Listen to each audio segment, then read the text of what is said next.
ഭൂതനാഥ സദാനന്ദ സർവഭൂതദയാപര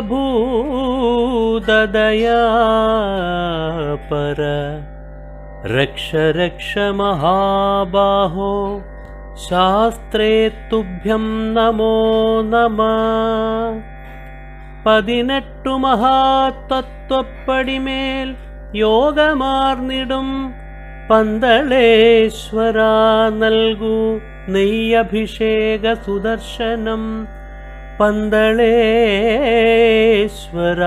നൽകൂ നെയ്യഭിഷേക സുദർശനം.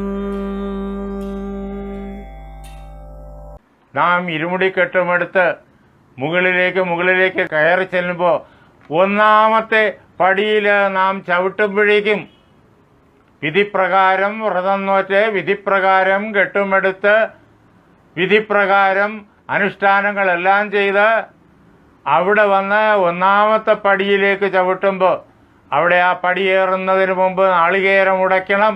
അതിനുള്ള വ്യവസ്ഥ അവിടെയുണ്ട്.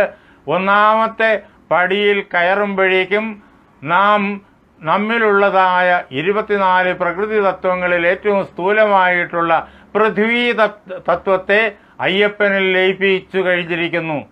പൃഥ്വി തത്വത്തെ ജയിച്ചു കഴിഞ്ഞിരിക്കുന്നു. അടുത്തത് രണ്ടാമത്തെ പടിയിൽ കയറുമ്പോൾ അഥവാ ജലം എന്നുള്ള തത്വത്തെ അയ്യപ്പനിൽ ലയിപ്പിച്ചു കഴിഞ്ഞിരിക്കുന്നു. മൂന്നാമത്തെ പടിയിൽ കയറുമ്പോൾ തേജസ് എന്നുള്ളതായ തത്വത്തെ അഥവാ അഗ്നി എന്നുള്ളതായ തത്വത്തെ അയ്യപ്പനിൽ ലയിപ്പിച്ചു കഴിഞ്ഞിരിക്കുന്നു. നാലാമത്തെ പടിയിലേക്ക് കയറുമ്പോൾ വായുതത്വത്തെ ലയിപ്പിച്ചു. അഞ്ചാമത്തെ പടിയിൽ കയറുമ്പോൾ ആകാശതത്വത്തെ ലയിപ്പിച്ചു. ഇങ്ങനെ 5 ഭൂതങ്ങളെയും ലയിപ്പിച്ചു. ഇനി ആറാമത്തെ തത്വം മുതൽ 10ാം തത്വം വരെ നമ്മിലിരിക്കുന്നതായ കർമ്മേന്ദ്രിയങ്ങളാണ്. ആറാമത്തെ പടി പായുതത്വമാണ്, വിസർജനേന്ദ്രിയം. ആറാമത്തെ പടിയിലേക്ക് കയറുമ്പോൾ അതിനെ ലയിപ്പിക്കുന്നു. ഏഴാമത്തെ പടിയിലേക്ക് കയറുമ്പോൾ ഉപസ്ഥം ജനനേന്ദ്രിയം, അതിനെ അയ്യപ്പനിൽ ലയിപ്പിക്കുന്നു. എട്ടാമത്തെ പടി പാദം അഥവാ കാല്, അതിനെ അയ്യപ്പനിൽ ലയിപ്പിക്കുന്നു. 9ാമത്തെ പടി കയ്യ്, അതിനെയും ഭഗവാനിൽ ലയിപ്പിക്കുന്നു, പരമാത്മാവിൽ ലയിപ്പിക്കുന്നു. അതേപോലെ തന്നെ 10ാമത്തെ പടി വാഗേന്ദ്രിയം, അതിനെയും ലയിപ്പിക്കുന്നു. അങ്ങനെ 5 കർമ്മേന്ദ്രിയങ്ങളെയും ലയിപ്പിച്ചു. ഇതിനെല്ലാം ആദ്യം നമ്മൾ ലയിപ്പിക്കുന്നത് അതിൻ്റേതായിട്ടുള്ള ത്രിഗുണങ്ങളുടേതായ ക്രമത്തിലുള്ള ആ തലത്തിൽ, അത് കഴിഞ്ഞിട്ട് ആ ത്രിഗുണങ്ങളെയും മൂലപ്രകൃതിയിൽ ലയിപ്പിക്കും. മൂലപ്രകൃതിയാണ് പരമാത്മാവിൽ ലയിപ്പിക്കുന്നത്. ഈ ലയന പ്രക്രിയ വളരെ ക്രമീകൃതമായിട്ടാണ് നടക്കുക. അതിൻ്റെ വിശദാംശങ്ങൾ ഇപ്പോൾ ചർച്ച ചെയ്യുന്നില്ല എന്ന് മാത്രം. നമ്മുടെ ഗ്രന്ഥങ്ങളിൽ അതുണ്ട്. വേണമെങ്കിൽ നമുക്ക് വീണ്ടും ഇതേപോലെ കൂടിയിട്ട് ഇതിൻ്റെ ഓരോ അംശങ്ങളായിട്ട് നമുക്ക് വിശദമായിട്ട് നോക്കാം. 11ാമത്തെ പടി മുതൽ 15ാമത്തെ പടി വരെ നമ്മുടെ ജ്ഞാനേന്ദ്രിയങ്ങളാണ്. 11ാമത്തേത് നമ്മുടെ ഘ്രാണേന്ദ്രിയമാണ്, മൂക്കാണ്. അതിലേക്ക് കയറുമ്പോഴേക്കും ആ ഘ്രാണേന്ദ്രിയത്തെ മൂലപ്രകൃതിയിൽ ലയിപ്പിച്ച് അവിടെ നിന്നിട്ട് പിന്നെ അയ്യപ്പനിലേക്ക് ലയിപ്പിക്കുന്നു. 12ാമത്തെ പടിയിൽ കയറുമ്പോഴേക്കും നാവ് അഥവാ രസന, നാവ് എന്നുള്ള ഇന്ദ്രിയത്തെ നാം ലയിപ്പിക്കുന്നു. 13ാമത്തെ പടിയിൽ കണ്ണ് എന്നുള്ള ഇന്ദ്രിയത്തെ ലയിപ്പിക്കുന്നു. 14ാമത്തെ പടിയിൽ ത്വക്ക് എന്നുള്ള ഇന്ദ്രിയത്തെ ലയിപ്പിക്കുന്നു. 15ാമത്തെ പടിയിൽ കാത് എന്നുള്ളതായ ഇന്ദ്രിയത്തെ ലയിപ്പിക്കുന്നു. അങ്ങനെ 5 ജ്ഞാനേന്ദ്രിയങ്ങളെയും ഈ 15ാമത്തെ പടിയിൽ എത്തിയപ്പോഴേക്കും നാം ലയിപ്പിച്ചു കഴിഞ്ഞു. 5 സ്ഥൂല പഞ്ചഭൂതങ്ങളെ ലയിപ്പിച്ചു, 5 കർമ്മേന്ദ്രിയങ്ങളെ ലയിപ്പിച്ചു, 5 ജ്ഞാനേന്ദ്രിയങ്ങളെ ലയിപ്പിച്ചു. ഇനി 16ാമത്തെ പടിയിലേക്ക് പ്രവേശിക്കുമ്പോഴോ അത് മനസ്തത്വമാണ്. മനസ്തത്വത്തെയും ലയിപ്പിച്ചു. മനസ്സ്, ബുദ്ധി തുടങ്ങിയവയെല്ലാം ചേർന്നതാണത്. അതിനെ മനസ്സ് എന്ന ഏകമായിട്ടാണ് നമ്മുടെ ശാസ്ത്രം നമുക്ക് പഠിക്കാനുള്ള സൗകര്യത്തിന് വ്യക്തമാക്കി തരിക. ആ മനസ്തത്വമാണ് 16ാമത്തെ തത്വം. അതിലേക്ക് 16ാമത്തെ പടിയിൽ കയറുമ്പോൾ അതിനെയും ലയിപ്പിച്ചു കഴിഞ്ഞു. 17ാമത്തെ പടി എന്നുള്ളത് ഗന്ധ തന്മാത്രയാണ്. ഗന്ധതത്വം ഗന്ധ തന്മാത്രയാണ്. അതേപോലെ 18ാമത്തെ പടി രസതത്വം അഥവാ രസതന്മാത്രയാണ്.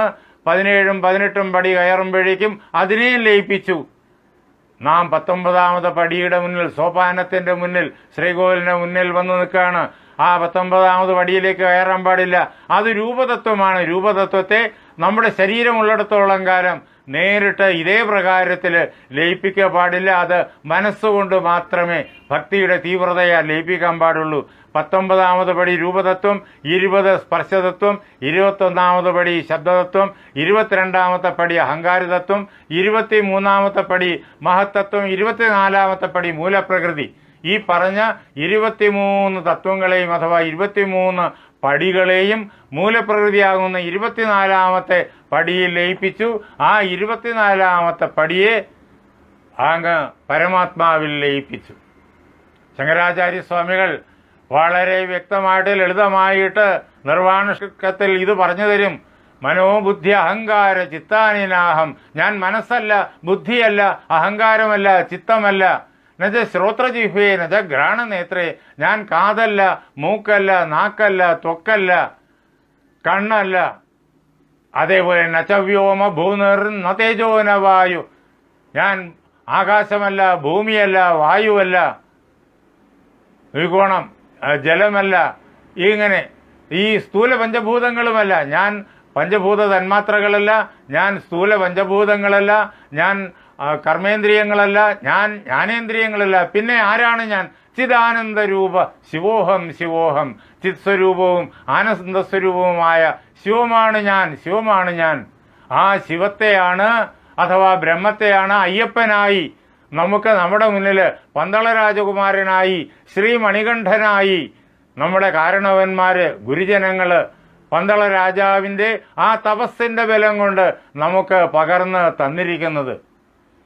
ആ അയ്യപ്പനിൽ ലയിപ്പിക്കുന്നു. ഞാൻ അയ്യപ്പനാണ്, ഞാൻ അയ്യപ്പനാണ്. അതാണ് തത്വമസി.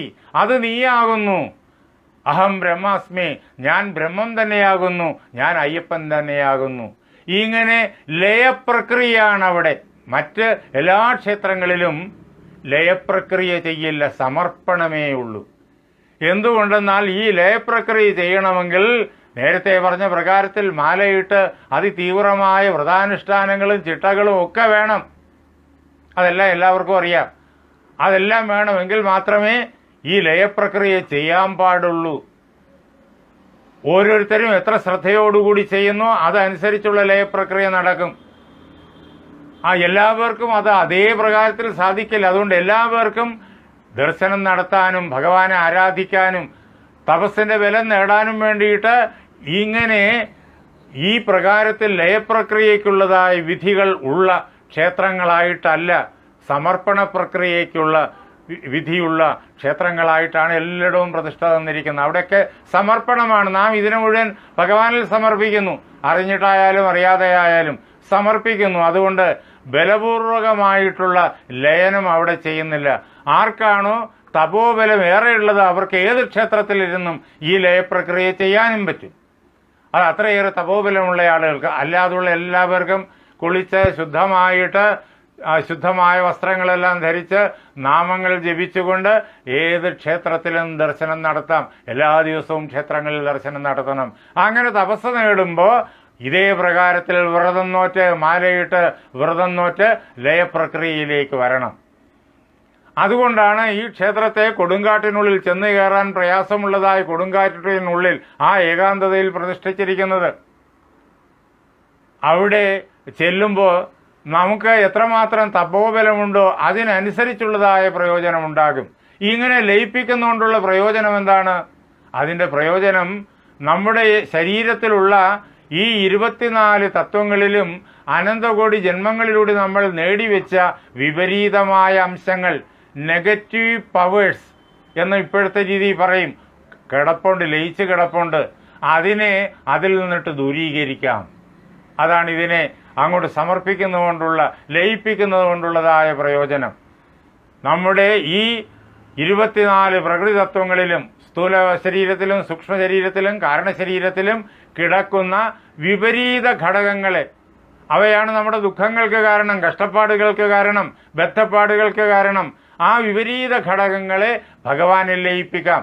അങ്ങനെ ലയിപ്പിച്ചു കഴിയുമ്പോൾ നമുക്ക് വലിയൊരു സ്വാതന്ത്ര്യം കിട്ടും. എത്രമാത്രം നമുക്ക് ശ്രദ്ധയുണ്ടോ, എത്രമാത്രം ഭക്തിയുണ്ടോ, എത്രമാത്രം കൃത്യമായി വ്രതം നോക്കിയോ എത്രമാത്രം കൃത്യമായ അനുഷ്ഠാനങ്ങൾ ചെയ്തോ അതിനനുസരിച്ച് അതേ ശക്തിയിൽ ഈ ലയന പ്രക്രിയ നടക്കും. അതാണ് അയ്യപ്പനെ കാണുമ്പോൾ ഉണ്ടാകുന്ന ആനന്ദം പരിധിയില്ലാത്തതാണ്, എല്ലാവർക്കും അറിയാം. വളരെ ക്ലേശകരമാണ് അങ്ങോട്ടുള്ള യാത്ര. അവിടെ ചെന്ന് മണിക്കൂറുകൾ ക്യൂ നിൽക്കണം എന്ന് മാത്രമല്ല, ഒരു നിമിഷം മാത്രമായിരിക്കും കാണാൻ അവസരം കിട്ടുക. ആ ഒരു നിമിഷം കണ്ടാൽ മതി, സകല ദുഃഖങ്ങളും തീരും, അലൗകികമായ ആനന്ദം. ഇത് ഓരോരുത്തരുടെയും അനുഭവമാണ്. അതുകൊണ്ടാണ് എല്ലാ വർഷവും വീണ്ടും വീണ്ടും ഇതേ പ്രകാരത്തിൽ കഠിന വ്രതം നോറ്റ് ഭക്തജനങ്ങൾ ഓടിയെത്തുന്നത്. ഭഗവാനെ കണ്ടു കഴിഞ്ഞാൽ നമ്മിലുള്ളതായ വിപരീത ഘടകങ്ങളിൽ വലിയൊരു അംശം നമ്മിൽ നിന്ന് അകന്നുപോയി, നാം സ്വതന്ത്രരായി, സാത്വിക ഗുണ സമ്പന്നരായി, അങ്ങനെ നാം പുതിയ കരുത്തോടുകൂടിയ ആനന്ദമുള്ള ജ്ഞാനമുള്ള ആളുകളായിട്ട് നാം തിരിച്ചു വരുന്നു. വീണ്ടും ഇതേപോലെ എല്ലാ വർഷവും നാം വ്രതം നോറ്റ് അവിടെ ചെന്നിട്ട് നമ്മിലുള്ള വിപരീത ഘടകങ്ങളെ പൂർണ്ണമായും നീക്കുന്നു. അതിൻ്റെ പൂർണ്ണതയിൽ നമുക്ക് ഈ പ്രകൃതി തത്വങ്ങളെയും പൂർണ്ണമായും അയ്യപ്പൻ ലയിപ്പിച്ചിട്ട് അഹം ബ്രഹ്മാസ്മി എന്നുള്ള ബൃഹദാരണ്യക ഉപനിഷത്ത് പറഞ്ഞു തരുന്ന ആ പരമമായ പദത്തിലെത്താം. അവിടം വരെ എത്താം. ഞാൻ ബ്രഹ്മം തന്നെയാണെന്നുള്ള പ്രത്യക്ഷാനുഭവത്തിലെത്താം. അതിനു വേണ്ടിയിട്ടാണ് ഇത് ചെയ്തു വച്ചിരിക്കുന്നത്. അങ്ങനെ അവിടെ ശബരിമലയിൽ നാം വിധിപ്രകാരം ദർശനം നടത്തുമ്പോൾ സംഭവിക്കുന്നത് ഈ ലയപ്രക്രിയയാണ്. അതുകൊണ്ടാണ് അവിടുത്തെ ആചാരങ്ങളും അനുഷ്ഠാനങ്ങളും എല്ലാം ഈ പ്രകാരത്തിലായിരിക്കുന്നത്. ആ 18-ാം പടി ഏറ്റവും പവിത്രമാണ്. ആ 18-ാം പടിയിൽ ഇരുമുടിക്കെട്ടോടുകൂടി മാത്രമേ കയറാൻ പാടുള്ളൂ. ഇരുമുടിക്കെട്ടും ശിരസിൽ വെച്ച് അല്ലാതെ അവിടെ കയറാൻ പാടില്ല. ഈ വ്രതങ്ങൾ നോക്കാതെ അവിടെ കയറാൻ പാടില്ല. അങ്ങനെ കയറിക്കഴിഞ്ഞാൽ അത് ശരിയാവില്ല. അത് 18-ാം പടിയുടെ ഘടനയിൽ മാറ്റം വരുത്താൻ പറ്റൂല. പലരും 18-ാം പടിയെ വലുതാക്കണം, വീതിയുള്ളതാക്കണം, അങ്ങനെ വേണം, ഇങ്ങനെ വേണം, പരിഷ്കരിക്കണം എന്നൊക്കെ പറയാറുണ്ട്. ഇതിനെക്കുറിച്ച് അവിടെ ഋഷിമാർ ചെയ്തു വച്ചിരിക്കുന്ന മഹനീയമായ ആ സംവിധാനത്തെക്കുറിച്ച് യാതൊന്നും അറിയാതെ വെറുതെ ഒരു സ്റ്റേഡിയത്തിലെ പവലിയൻ പരിഷ്കരിക്കുന്നത് പോലെ പരിഷ്കരിക്കാമെന്ന് പറഞ്ഞു കോലാഹലം കൂട്ടുന്ന ആളുകളുണ്ട്. അങ്ങനെയൊന്നും പറ്റൂല. അതിനുവേണ്ടി ശ്രമിക്കുകയും വേണ്ട. ശ്രമിച്ചാൽ നടക്കുകയുമില്ല. ശ്രമിക്കുന്നവർക്ക് അത് ഹിതകരമാവുകയുമില്ല. ഇനി 10 വയസ്സിനും 50 വയസ്സിനും ഇടയ്ക്കുള്ള സ്ത്രീകൾ വരാത്തതെന്ത്? 10 വയസ്സിന് താഴെയുള്ള കുഞ്ഞുങ്ങളെല്ലാവരും വരും. 50 വയസ്സിന് മുകളിലുള്ള സഹോദരിമാരും അമ്മമാരും മുത്തശ്ശിമാരും എല്ലാവരും വരും. വിധിപ്രകാരം വ്രതം നോറ്റു വരും. പക്ഷെ യുവതിമാർ വരില്ല. എന്താ കാരണം? ഈ സമയത്ത് അവരിൽ നടക്കുന്നത് പ്രപഞ്ചത്തിന്റെ നിലനിൽപ്പിന് ഏറ്റവും ആവശ്യമായിരിക്കുന്ന സൃഷ്ടിപ്രക്രിയയാണ്. നമ്മുടെ ഉള്ളിൻ്റെ ഉള്ളിൽ നാമാകുന്ന പരമാത്മാവിരിക്കുന്നു. ആ പരമാത്മാവിൽ നിന്നിട്ട് മൂലപ്രകൃതി സ്പന്ദിച്ചുയരുന്നു. അതിൽ നിന്ന് മഹത്തത്വം, അതിൽ നിന്ന് അഹങ്കാരതത്വം. ഇതാണ് സൃഷ്ടിപ്രക്രിയ. ആ മൂലപ്രകൃതി നിന്നിട്ട് മഹത്തത്വം, അതിൽ നിന്ന് അഹങ്കാരതത്വം, അതിൽ നിന്ന് ശബ്ദതത്വം, അതിൽ നിന്ന് സ്പർശതത്വം, അതിൽ നിന്ന് രൂപതത്വം, അതിൽ നിന്ന് രസതത്വം, അതിൽ നിന്ന് ഗന്ധതത്വം. ഈ തത്വങ്ങളുടെ പഞ്ചഭൂത തന്മാത്രകളുടെ സാത്വികാംശത്തിൽ നിന്നിട്ട് മനസ്തത്വം, 5 ജ്ഞാനേന്ദ്രിയങ്ങൾ, ഈ പഞ്ചതന്മാത്രകളുടെ രാജസാംശത്തിൽ നിന്നിട്ട് പ്രാണങ്ങളും 5 പ്രാണങ്ങളും 5 കർമ്മേന്ദ്രിയങ്ങളും, ഈ പഞ്ചഭൂത തന്മാത്രകളുടെ താമസാംശത്തിൽ നിന്നിട്ട് സ്ഥൂല പഞ്ചഭൂതങ്ങൾ പഞ്ചീകരണ പ്രക്രിയയിലൂടെ ഈ സൃഷ്ടി നടക്കുന്നു. ലോകത്തിന്റെ നിലനിൽപ്പിന് സൃഷ്ടി വേണം. സൃഷ്ടിയും രക്ഷയും സംഹാരവും ഇത് 3ഉം ലോകത്ത് തുടർച്ചയായി നിരന്തരമായി നടന്നുകൊണ്ടിരിക്കുന്നില്ലെങ്കിൽ ലോകമില്ല. സൃഷ്ടിപ്രക്രിയ വളരെയേറെ പവിത്രമാണ്. അതേപോലെ തന്നെ നിലനിൽപ്പിന്റെ രക്ഷയുടെ പ്രക്രിയ വളരെയേറെ പവിത്രമാണ്. അതേപോലെ ലയത്തിന്റെ പ്രക്രിയയും വളരെയേറെ പവിത്രമാണ്. ആ സൃഷ്ടിപ്രക്രിയ, ലോകത്തിന് വേണ്ടുന്ന ഏറ്റവും ഉദാത്തമായ സൃഷ്ടിപ്രക്രിയ 10 വയസ്സിനും 50 വയസ്സിനും ഇടയ്ക്കുള്ള നമ്മുടെ സഹോദരിമാരിലും അമ്മമാരിലും സംഭവിച്ചുകൊണ്ടേയിരിക്കുന്നു. അതിനെ തടയാൻ ആർക്കും പറ്റൂല. അതിനെ വേണ്ടെന്ന് വെക്കാൻ ആർക്കും പറ്റൂല. അത് സ്വാഭാവികമായി നടക്കുന്നതാണ്. കാരണം നമ്മുടെ ഉള്ളിൻ്റെ ഉള്ളിലിരിക്കുന്ന പരമാത്മാവ് ഇങ്ങനെ മൂലപ്രകൃതിയെ സ്പന്ദിപ്പിച്ച് ആ മൂലപ്രകൃതിയിലൂടെ ഈ പ്രക്രിയ ഇങ്ങനെ ചെയ്തുകൊണ്ടേയിരിക്കുകയാണ്. അതുകൊണ്ടാണ് ഈ സ്ഥൂല സൂക്ഷ്മ കാരണ ശരീരങ്ങൾ ഒക്കെ ഉള്ളത്. അതിൽ ഈ പ്രക്രിയയും ഈ യുവതിമാരിൽ സംഭവിച്ചുകൊണ്ടേയിരിക്കുന്നു. സൃഷ്ടിപ്രക്രിയ അങ്ങേയറ്റം ആദരണീയം, അങ്ങേയറ്റം പവിത്രം. അതുകൊണ്ടാണ് നമ്മളെല്ലാം ഉള്ളവരായിരിക്കുന്നത്. ഈ ലോകത്തിലുള്ള സമസ്ത ചരാചരങ്ങളും ജനിക്കുന്നതും നിലനിൽക്കുന്നതും ഉള്ളവരായി ജീവിക്കുന്നതും ഈ സൃഷ്ടിപ്രക്രിയ നടക്കുന്നത് കൊണ്ടാണ്. ആ സൃഷ്ടിപ്രക്രിയയും ഇവിടെ 18 പടിയിലും തുടർന്നുള്ള ദർശനത്തിലും ക്രമീകരിച്ചിരിക്കുന്ന ലയപ്രക്രിയയും നേരെ വിപരീതമാണ്. അതാണ് സംഭവം. ഇത് രണ്ടും നേരെ വിപരീതമാണ്. അതുകൊണ്ടാണ് ഇതറിയുന്ന നമ്മുടെ അമ്മുമ്മമാര്, മുത്തശ്ശിമാര്, നൂറ്റാണ്ടുകൾ മുമ്പ് ജീവിച്ചിരുന്ന മുത്തശ്ശിമാര്, അവർക്ക് വേദാന്തശാസ്ത്രം നന്നായി അറിയാം. അവരെന്നും അധ്യാത്മരാമായണം വായിക്കുന്നവരാണ്. എഴുത്തച്ഛൻ അധ്യാത്മരാമായണം എഴുതുന്നതിന് മുമ്പ് ശ്രീരാമൻ എഴുതിയ രാമചരിതം ഉൾപ്പെടെയുള്ളത് വായിക്കുന്നവരാണ്. വാൽമീകിയുടെ രാമായണവും വ്യാസന്റെ മഹാഭാരതവും വേദമന്ത്രങ്ങളും ഒക്കെ പഠിക്കുകയും ജപിക്കുകയും ചെയ്യുന്നവരാണ്. അവർക്കറിയാം. അവർ തീരുമാനിച്ചു ഈ സമയത്ത് പോകാൻ പാടില്ല, ഇത് രണ്ടും വിപരീതമാണ്. അതുകൊണ്ടാണ് അവർ വരാത്തത്.